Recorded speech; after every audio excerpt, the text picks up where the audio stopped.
আজকে এমনভাবে পান্তুয়া বা গোলাপজাম মিষ্টি তৈরি করে দেখাবো যে বাড়ির ছোট বড় সবাই এটি খুব সহজে তৈরি করে নিতে পারবে মাত্র কয়েক মিনিট সময়তে। আর এগুলি তৈরি খুব সহজে হয়ে যায় মাত্র কিছু উপকরণ দিয়ে, 2 থেকে 3টি। তো কিভাবে তৈরি করছি সম্পূর্ণ রেসিপিটা দেখে নাও। এবং এখানে দেখছো পান্তুয়াগুলি বা গোলাপজামগুলি কত সুন্দর তৈরি হয়েছে। তো দেখাচ্ছি খুব সহজে কিভাবে এটি তৈরি করবে। তো প্রথমে আমি এখানে দুধের ছানা কাটিয়ে নিয়েছি। তো এখানে আমি এই যে দেখছো 250 গ্রাম মতো ছানা নিয়ে নিয়েছি। তো প্রথমে এই ছানাটিকে একবার ভালো করে মেখে নেব হাত দিয়ে। তো এই ছানার জলটা আমি ভালো করে ঝরিয়ে নিয়েছি, তোমরা অবশ্যই এই ছানার জলটি প্রথমে ভালো করে ঝরিয়ে নেবে। তো এরপর ছানাটিকে মেখে নিচ্ছি।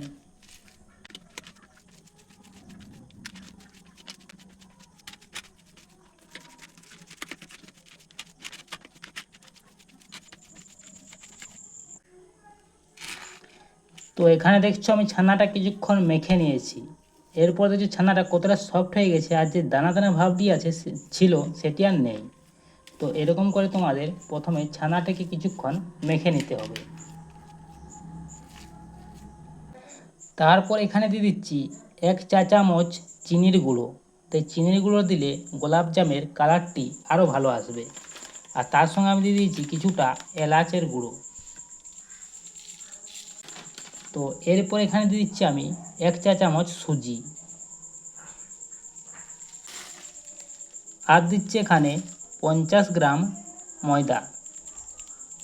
তো এটি আমি মাপটি দেখালাম 250 গ্রাম ছানার জন্য।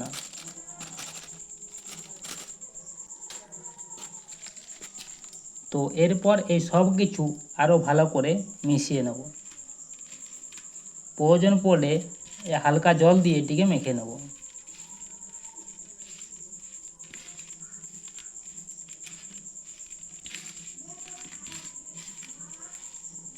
তো এখন আমি বেকিং সোডা ইউজ করিনি, তো বেকিং সোডাটা কিছুক্ষণ পর দেবো। তো কেমনভাবে দিলে ভালো তৈরি হবে সেটি দেখাচ্ছি।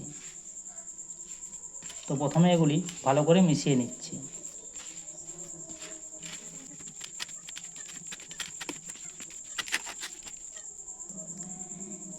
এখানে দেখছো ছানাটি সব কিছু ভালো করে মেশানো হয়ে গেছে। তো এরপর এখানে বেকিং সোডাটি আমি দেব।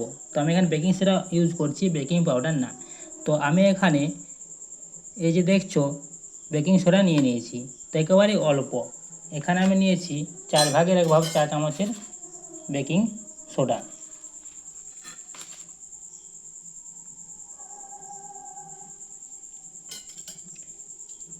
তো এরপরে বেকিং সোডাতে হালকা জল দিয়ে দিচ্ছি,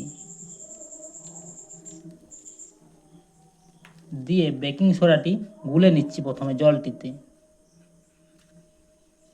তো এরকমভাবে করলে দেখবে আরও ভালো হয়।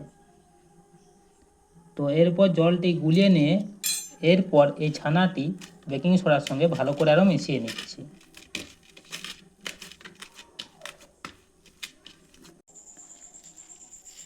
তো এই যে এখানে মিষ্টি করার জন্য আমাদের ছানা পুরোপুরি রেডি।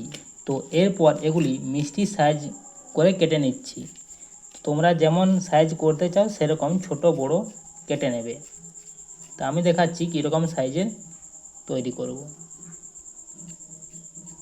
এই যে দেখছো এরকম সাইজ করে সবগুলি কেটে নিচ্ছি।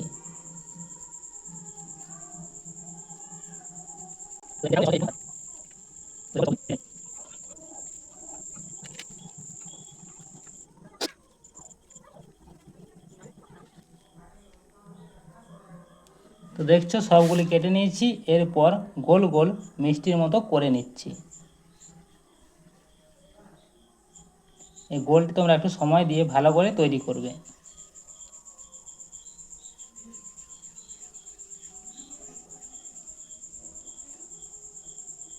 এই যে এরকম সবগুলি গোল গোল করে তৈরি করে নিচ্ছি।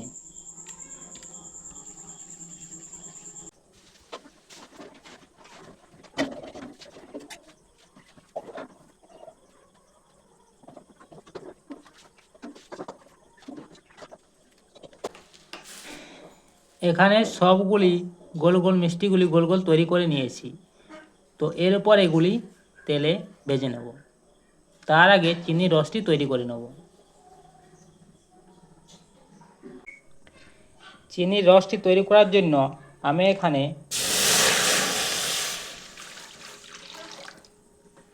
1 লিটার জল দিয়ে দিলাম।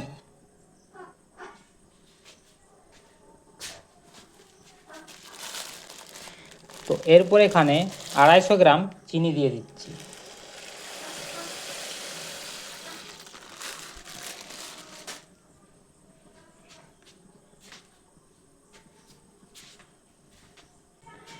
আর 2-3টে এলাচ দিয়ে দিচ্ছি।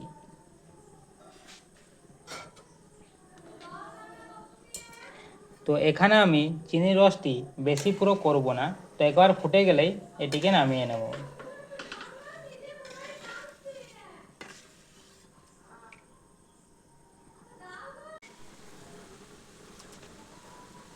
এখানে মিষ্টির রসটি একবার ফুটে এসেছে, তো এখানে আমাদের মিষ্টির রস রেডি। তো এরপর এটিকে সাইডে রেখে দিচ্ছি।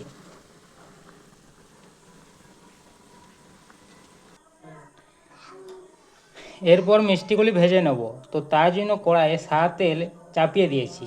তো এরপর গ্যাসের আঁচটা একবারে লো করে এগুলি ভেজে নেব, না হলে একদিকটি তাড়াতাড়ি হয়ে যাবে, তো ভেতরটি কাঁচা রয়ে যেতে পারে। তো একেবারে গ্যাসের আঁচটি লো করে এগুলি ভাজতে হবে। তো এরপর এগুলি তেলের মধ্যে ছেড়ে দিচ্ছি। দেখছো কতটি এটি তেলটি গরম হয়েছে, একেবারে কম। তো এরপর সবগুলি এই তেলের মধ্যে ছেড়ে দিচ্ছি।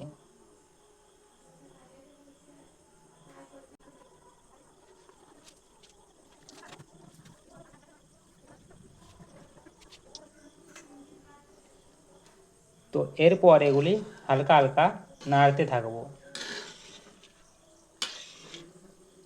যাতে না এগুলি একদিকটি হয়, যেমন চারিদিকটি ভালো করে তৈরি হয়, তাই জন্য এগুলি নাড়তে থাকবো।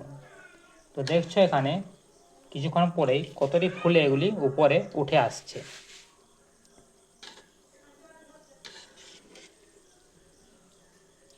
তো এরপর চারিদিকটি ভালো করে লাল লাল করে এগুলি ভেজে নিচ্ছি। তো সবসময় এগুলিকে কিন্তু এবার নাড়তে থাকবে, না হলে কিন্তু এগুলি একদিকটি লাল হয়ে যাবে এবং অন্য দিকটি সাদাই থেকে যাবে।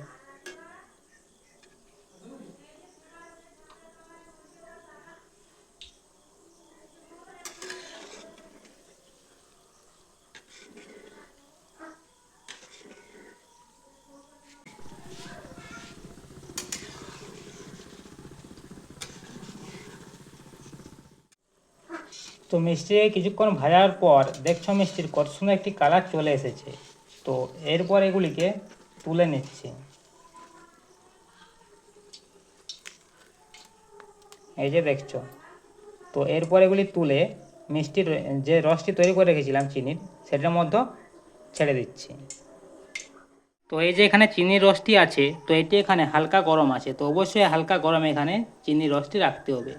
তো এরপর এখানে এই যে মিষ্টিগুলি ভেজেছিলাম সেগুলি এখানে ছেড়ে দিচ্ছি। তো এরপর এটিকে এখানে 2 থেকে 3 ঘন্টার মতো রেখে দেব। তো এরকম করে সবগুলি আমি ভেজে এই চিনির রসের মধ্যে ছেড়ে দিচ্ছি। তো তারপর দেখাচ্ছি কিছুক্ষণ পর এগুলির ভেতর রসটি কেমন ঢুকেছে আর মিষ্টিগুলি কেমন তৈরি হয়েছে। এগুলোরও এখানে কত সুন্দর লাল লাল একটি কালার চলে এসেছে। তো এগুলো এখানে ভাজা হয়ে গেছে। এরপর তুলে এগুলিকেও চিনি রসের মধ্যে ডুবিয়ে দিচ্ছি, ছেড়ে দিচ্ছি। এই যে দেখছো কত সুন্দর কালার এসে গেছে। থেকে তুলে নিলাম সবগুলি। তো এরপর ডাইরেক্ট চিনি রসের মধ্যে ডুবিয়ে দিচ্ছি। তো চিনি রসটি এখনও পর্যন্ত গরম আছে, তো তার ভিতরে এগুলি ছেড়ে দিলাম। আগেরগুলো দেখছো কত সুন্দর এগুলো ফুলতে শুরু করেছে, ফুলেছে। তো এগুলো এখানে ডুবিয়ে দিলাম।